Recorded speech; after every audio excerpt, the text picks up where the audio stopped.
Welcome back to the channel. So Balipratipada आणि पाडव्याचे महत्त्व जाणून घेऊया. कार्तिक शुद्ध प्रतिपदा म्हणजे बलिप्रतिपदा. या दिवशी बली आणि त्याची पत्नी विंध्यावली यांचे चित्र काढून त्यांची पूजा करतात.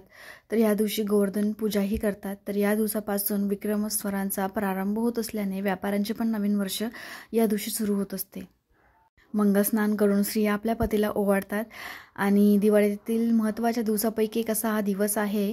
या दिवसानिमित्त अनेक कथा पुराणात प्रसिद्ध आहेत. तर पार्वतीने महादेवांना याच दिवशी दूध खेळात हरवले म्हणून या दिवसाला दूध प्रतिपदा पण म्हणतात. तसेच असुराचा राजा बळी हा भक्त प्रल्हादाचा नातू आणि विरोचनाचा पुत्र होता. बळीराजा राक्षस कुळात जन्म घेऊनही चारित्र्यवान विनयशील प्रजादक्ष राजा होता. दानशूरात अग्रेसर होता. त्याची शक्ती व संपत्ती इतकी वाढली की त्याने देवांचाही पराभव केला.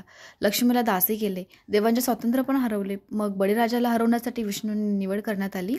एकदा बळीराजा यज्ञ करीत होता. यज्ञानंतर दानधर्माची पद्धत होती.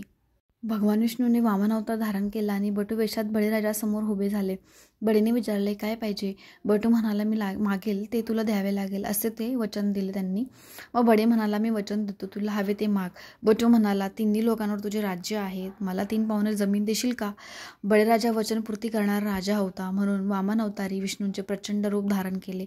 1 पाऊल स्वर्गात, दुसरे भूलोकावर आणि तिसरे बळीराजाच्या डोक्यावर ठेवले. बळीराजा पाताळ लोकात गेला, वरविष्ट झाला तरी सत्वशील बळीराजाला पाताळ लोकांचे राज्य बहाल केले आणि वर दिला.